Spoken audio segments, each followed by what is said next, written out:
You know, um, you know that exact feeling. I think we all do, yeah. Like you are sitting in your car right before work. The engine is off. Right. The parking lot is just completely quiet. Or, maybe you work from home and you were just staring at your inbox on a Tuesday morning. Just dreading having to open it. Exactly. The house is still, the coffee is warm, but there is this really heavy sinking feeling in your chest. Yes. That deep, quiet resistance to just starting the day. Right. You just stare at the screen and a voice in the back of your head whispers, I cannot do this anymore. It is a quiet, heavy dread. It is a feeling many of us know deeply, even if people do not talk about it out loud. No, we really don't talk about it. We don't. But it sits right there in the chest, pulling you down before the day even begins. Well, I really want to do a deep dive into this today because there's a very odd contradiction here. How do you mean? Well, you could have three different people who all hate the exact same job, right? They all feel that identical dread in the parking lot. Yeah. But only one of them is actually in the wrong career.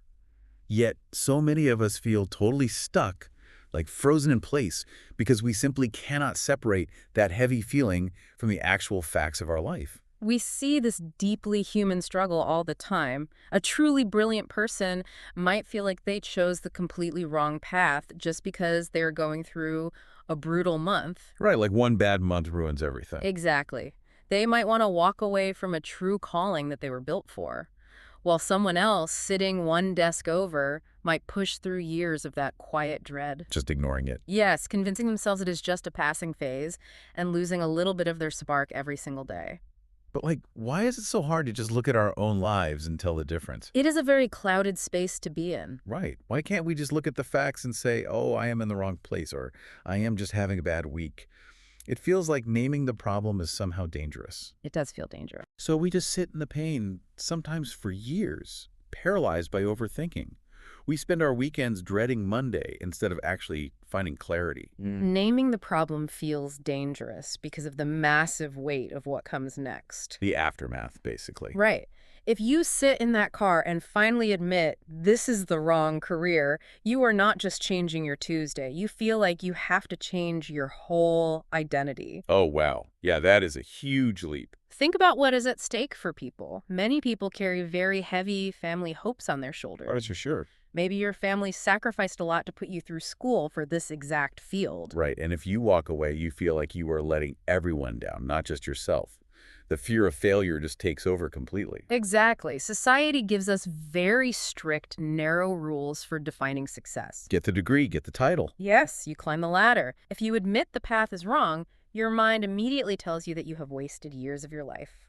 It feels like stepping off a cliff. That makes perfect sense. The stakes feel way too high to even admit the truth to ourselves. They really do. We just start doubting ourselves under pressure. An imposter feeling creeps in, making us think, well, the job is fine, I must be the broken one.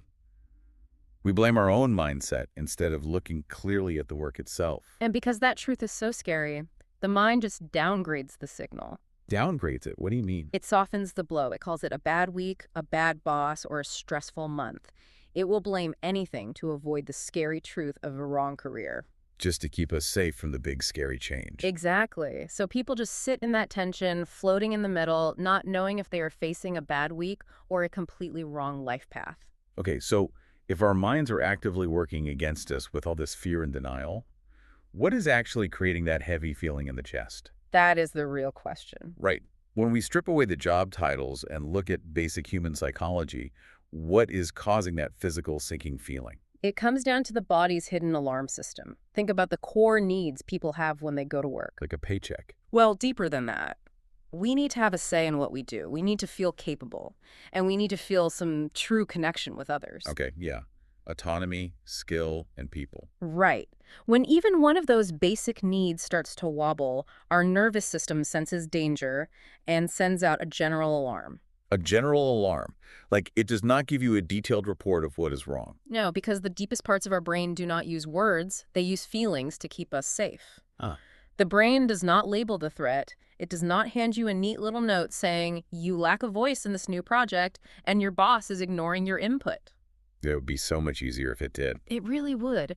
But instead, it just floods your system with stress chemicals. It just feels like heavy dread. It feels like being tired. It feels like being quick to anger over tiny things. So it is exactly like a car's check engine light. That is a brilliant way to picture it, The yes. light just glows red on the dashboard, Yeah. and it glows the exact same shade of red, whether the gas cap is just loose or if the whole engine is about to explode. Yes. The signal is completely identical, even if the root problem is wildly different. Wow. The light just says, pay attention. But we often jump to the worst conclusion. We do. And we have to look at what makes that glowing red light flash even brighter because our daily habits play a massive role here. I am so glad you brought that up, because I have always wondered if our physical habits make this confusion worse. They absolutely do. Like when we are stressed and feeling that dread, we don't exactly treat our bodies with grace. We skip meals, we stop walking, we stare at screens late into the night. We truly do not treat ourselves well under stress. Think about a body running on unstable fuel. It's just surviving on junk. Right. Sugar spikes just to get through the afternoon meetings. Heavy caffeine to wake up from deep sleep debt. Giddy is charged on the caffeine. Many of us are. But when your nervous system is deeply exhausted, it creates a thick fog in the mind. A job that feels totally fine on 8 hours of sleep can feel entirely impossible on 5 hours of sleep. Oh, man. That is so true. When people are running on fumes, an exhausted nervous system will often wear what looks like a career costume. Okay, wait, I need to stop you there because that is a wild concept, a career costume. Yes, a disguise, essentially. Are you saying my lack of sleep basically puts on a suit and tie, sits at my desk, and convinces me I hate my field, when really, I just need a nap? That is exactly what happens for a lot of people. The deep fatigue puts on the mask of the nearest visible problem. Which is usually the job. Right. It dresses up physical exhaustion as a deep career crisis. We obsess over our productivity and try to push ourselves harder to fix the problem. Which only makes us more tired. Exactly, which only deepens the fog. We blame the career, but the body is simply crying out for rest. This is where it gets really tricky, though. If my exhaustion is just wearing a disguise, how do I take the mask off? It takes a gentle approach. Because if the feeling of a bad job and a tired body or a toxic boss is completely identical, how does anyone actually separate the setting from the actual work? It is not easy to do when you're in the thick of it. Right, because many of us just assume we hate the whole profession when maybe we just hate the office politics. That happens all the time. It takes a gentle, patient approach to find that clarity. You cannot rush it. So what do we do? People can use a few quiet lenses to look at their daily reality without any harsh judgment. Okay, what is the first lens? The first lens we can look through is duration and pattern. Duration and pattern. So we're looking at how long the dread lasts and if it repeats itself over time. Yes. You have to ask yourself a very honest question. Is this just a tough season? Like a bad quarter at work. Right. Or has this exact flavor of frustration followed you across different cities, different companies, and different roles? Oh, like if the drama follows you, maybe you are the drama. Or the career is the drama. Exactly. If it follows you everywhere you go, it is a deep pattern. The work itself might truly be the issue. But what if it is just at this one job? If it is entirely new, it is likely just a rough season or a bad setting. That makes a lot of sense. If I hated my last 3 jobs in 3 different cities, the common factor is me and the field I chose. Precisely. But if I loved it for 5 years and suddenly hate it this month, it is probably just the new project. Very likely, yes. Okay, so what is the next lens we can use to spot the difference? The next lens is values and skills. You gently observe your days and ask, does the work actively fight against what you deeply value? Actively fight against it. Yes. And are you spending all day using skills that feel like a steep uphill climb? That immediately makes me think of how many people just assume a job is the right fit simply because it pays well. It is a very common trap. Right. Society says they should be happy, but their core values are being crushed every single day. Like, they value family time, but the job demands 80-hour weeks. It happens very often, and it quietly drains people over time. Think of a woman I know. Let us call her Sarah. Okay, Sarah. She was a marketing planner who had completely convinced herself she hated the corporate world. She thought the whole field was a trap. Wow, the whole field. So tell me what that actually looked like for her on a daily basis, like in her real life. Well, she was filled with that exact morning dread we talked about earlier. Sitting in the car. Yes. She would lay in bed late at night, staring at her phone, just drafting letters to quit her job. Oh, man. She thought her entire degree and career path were a massive mistake. That is so heavy. So what did she do? Did she send the letters? No. Instead of quitting the next morning, she decided to just watch her days gently. She started tracking her time and her feelings. Well, what did she find when she looked past the panic? She saw a very clear pattern emerge. She only felt drained and hopeless when she was dealing with one specific manager, a boss who controlled every small detail and ignored her ideas. But when she worked on solo projects or planned out creative ideas on her own, she felt a real sense of joy and flow. Wow. So the marketing work was completely fine. Yes. The problem was never the field, it was never the career, it was the person sitting across from her. That is wild. She eventually moved to a new team in the same building doing the exact same tasks, and she got her joy back entirely.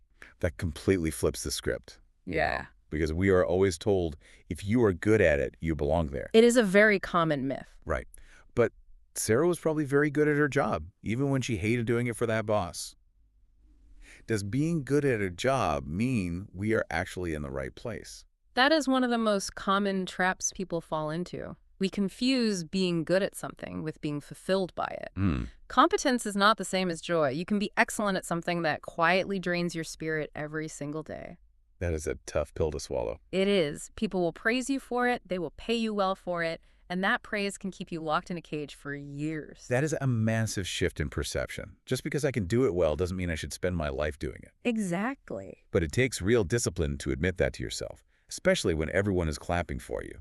It takes a lot of quiet honesty, and it helps to build small, simple habits to track what is actually happening in your body rather than just trusting your thoughts when you are stressed. So let's build on Sarah's story for a moment. You mentioned she tracked her days. She did, yes. That sounds like just another chore to add to a busy week. How do we track this? How do we build those gentle habits of self-discovery without feeling even more overwhelmed? You start by tracking your energy, not just your mood. Energy, not mood. What is the difference? Human memory has a heavy bias toward intense emotions. We remember the single worst hour of the day, and we let it color the entire week. Oh, I do this all the time. One bad meeting on a Wednesday, and I tell my friends, I hate my whole life. Everything is terrible. We all do it. It is how our brains are wired. So instead of judging the whole day, you quietly note which specific tasks leave you energized and which tasks leave you drained. Just sort of watching it happen. Right. You just watch your energy rise and fall without making any sudden choices. Okay, but wait. I have to challenge this a bit. Please do. Doesn't everyone feel relief on a Friday afternoon and dread on a Sunday night? If I go to the beach for a week, I am going to feel better no matter what my job is. That is very true. Right? The beach is simply better than a desk. So how does resting or taking a vacation tell us anything real about our careers? That is a great question, and it brings up a crucial difference. What's It that? is something we can call the rest response. The rest response. Yes. It is not about how good the beach feels while you are there. It is about how your body reacts after a real break when you finally come back. Okay, how does that sorting process work? If you take a true deep break and the feeling of relief fades within one single day of returning to work, it points to a true mismatch. Yep, in one day. Yes. If you open your laptop on Monday morning and the dread comes rushing back instantly, washing over you like a dark cloud, the work itself is likely the problem. And what if the relief actually lasts? Like, what if I feel good for a while? If the relief steadies and lasts for weeks after your vacation, it means you were simply dealing with deep exhaustion. The work is fine, the career is fine, you just needed to rest and reset your nervous system. That is such a clear, sharp dividing line. If the dread comes right back instantly, it is the job. If the calm stays with you, you were just tired. That removes so much of the guesswork. It really does. And there is another gentle tool people can use to find clarity. What is that? You can use a mental shift to test the waters without changing anything in your real life. Like daydreaming about a totally new life. Living on a farm or something. Not quite that drastic, no. Let me share a story about a man named James. He felt entirely stuck and tired of his job. So he tried a lateral mental shift. He pictured doing his exact same daily tasks, the exact same spreadsheets and calls, but under a completely different manager in a completely different building. Just swapping the background, basically. Exactly. What happened in his body when he simply pictured that? The moment he imagined this new setting, his physical dread dropped by half. right away. Just from the thought. Just from the thought, his chest felt lighter. Just by thinking about a new desk and a new boss, that is incredible. This simple mental shift proved something huge for him. He needed a new setting, not a whole new career. Wow. If you picture doing the same work somewhere else and you still feel awful, then the career itself might truly be the mismatch. So James just needed a change of scenery. This feels like building true resilience, you know? It is just stopping to actually look at the facts and the feelings before we pack up our bags and run away. It is exactly that. It is giving yourself a quiet, safe space to see the truth without the pressure to act on it immediately. Which brings us to the final and honestly maybe the scariest part of this whole process. Let's hear it. Let's say someone actually goes through these steps. They check their patterns, they track their energy, they look at their rest response, and they finally uncover the truth. They realize they are in fact in the completely wrong career. That sounds utterly terrifying to finally admit. You would certainly expect it to be terrifying. But there is a beautiful, quiet truth that many people find when they reach this point. Yes, admitting a true wrong career often brings a deep, steady calm. Wait, calm? Yeah. Not panic. Even with the fear of losing money or the stress of telling your family you were changing paths? Yes, even with the money fears looming right in front of them. How is that possible? Because the body finally rests in the truth. The internal fighting simply stops. The alarm bell stops ringing because you finally listen to it. That is a massive paradox. Yeah. I would expect them to be screaming into a pillow or pacing the floor. But you're saying the people who truly need to leave actually feel a sense of peace once they stop lying to themselves. They do find peace. Now, on the flip side, look at people who are just dealing with fixable burnout. Okay, what happens to them? When they think about actually quitting their job, they often feel a sudden, sharp spike of panic. Why would they panic? If they hate the job so much right now, shouldn't quitting feel like a massive relief? You would think so, but deep down, their nervous system senses that the situation is actually salvageable. They secretly know quitting is not the real fix. They just need real rest, or a better boundary, or a new boss. So the idea of quitting feels wrong to the body, and it causes instant panic. This is so wild to think about. If thinking about quitting brings you a deep peace, it is probably the right move. Yes. If thinking about quitting makes your chest tighten with panic, you might just be burned out and needing a smaller fix. Yeah. It is like our bodies know the answer before our brains do. Exactly. Let me tell you about Michael. Okay, let's hear about Michael. He was a very successful civil engineer. By all outward accounts, he had completely made it. But he felt a low-grade emptiness all the time, a quiet hum of sadness. Even when he succeeded and got promoted? Even then, the money didn't fix it, the praise didn't fix it. So what did he do? He used those gentle lenses we talked about. He Right. tracked his days carefully, and he realized his truest energy did not come from building bridges. It came from teaching. Oh, wow. He loved explaining complex ideas to the junior staff.